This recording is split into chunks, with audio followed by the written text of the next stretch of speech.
Les machines poursuivent leurs travaux de nettoyage et de terrassement. Le chantier d'élargissement et de modernisation de la RN2, axe rond-point de la jeunesse, voie de contournement, avance. Derrière nous, ce que vous voyez tout de suite comme ça, c'est du terrassement, c'est une partie du terrassement. Donc nous, on appelle terrassement tout ce qui est mouvement de terre, tout ce qu'on enlève et tout ce qu'on ramène pour consolider la voie.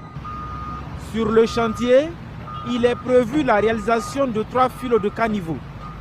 La première, destinée au drainage d'eau de la chaussée, a déjà débuté. Les caniveaux qui sont en cours d'exécution, certaines personnes pourraient se poser la question pourquoi il n'est pas tout droit.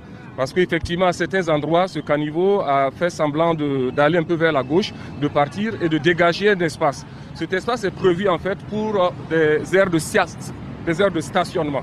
Voilà, ce sont des aires de stationnement qui sont aménagées dans le cadre de cette route. Vu que c'est une route nationale, elle est importante, elle sera empruntée par des véhicules légers, des poids lourds, des bus pour les transports de personnel. Donc ces aires de stationnement sont prévues pour des arrêts d'urgence, des arrêts vraiment pour stationner, pour déposer les gens et pour reprendre.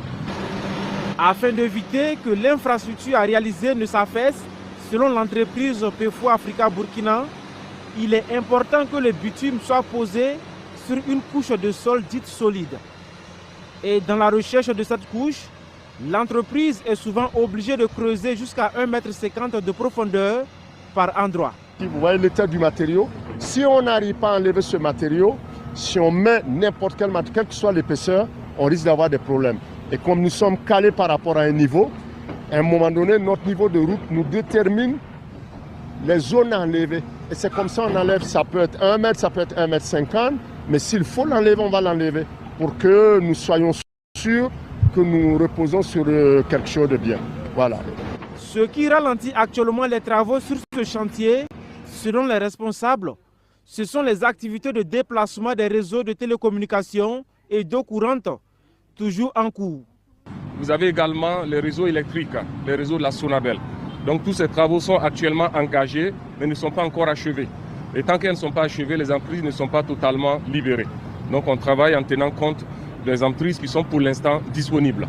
Le trafic des usagers à proximité du chantier joue également sur le bon déroulement des travaux, indique PEFO Africa Burkina. Et malheureusement, on n'a pas de voie assez large pour maintenir un trafic sur une déviation. Donc avec les différentes équipes, il a été décidé de maintenir la circulation sur la route existante, sur la chaussée existante et travailler sur les accotements. Le travail n'est pas simple parce qu'il y a les usagers qui ne respectent pas toujours les consignes, mais on essaie de faire au mieux et pour ne pas lésigner sur les moyens afin de garantir la sécurité et des agents qui travaillent et aussi des usagers de la route. Dans le projet d'aménagement